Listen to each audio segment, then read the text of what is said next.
there are more than 500 million motorbikes on the planet. And every 10th one is produced at a Hero motorcycle factory. More than 10,000 workers and 2,000 robots will work together to assemble more than 17 billion parts. These assembly lines will roll out a motorcycle every 2 seconds.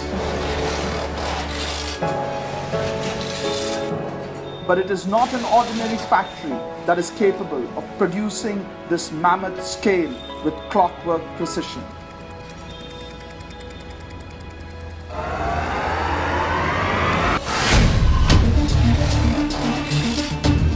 To produce more than 4 million bikes a year and to retain the crown of the world's largest motorcycle manufacturer, you need a Hero Mega Factory.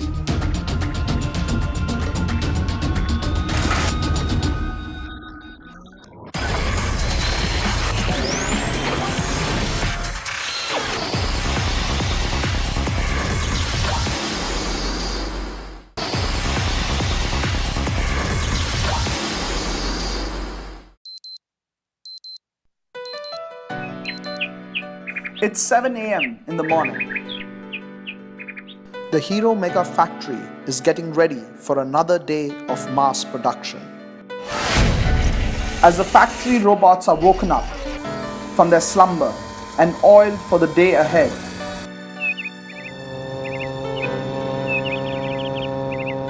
outside in the lawns, the workers are aligning their chakras and finding inner peace before the organized chaos of motorcycle manufacturing begins.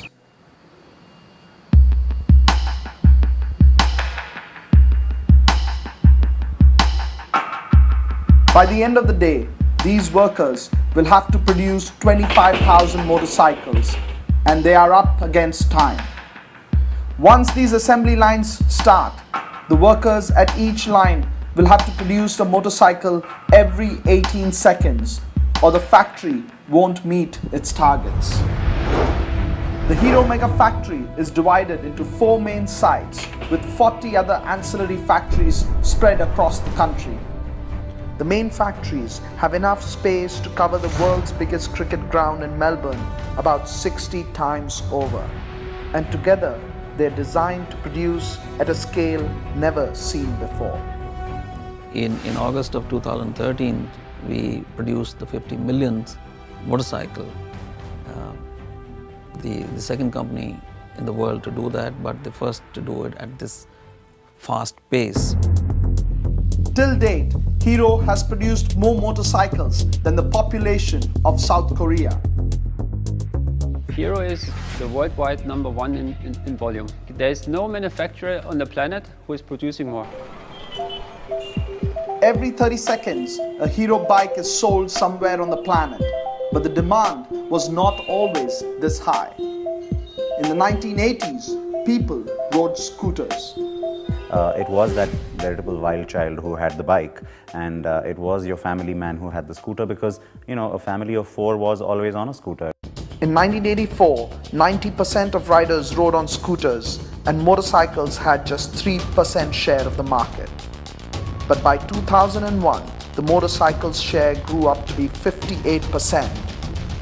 It was one motorcycle that changed it all: the Splendor.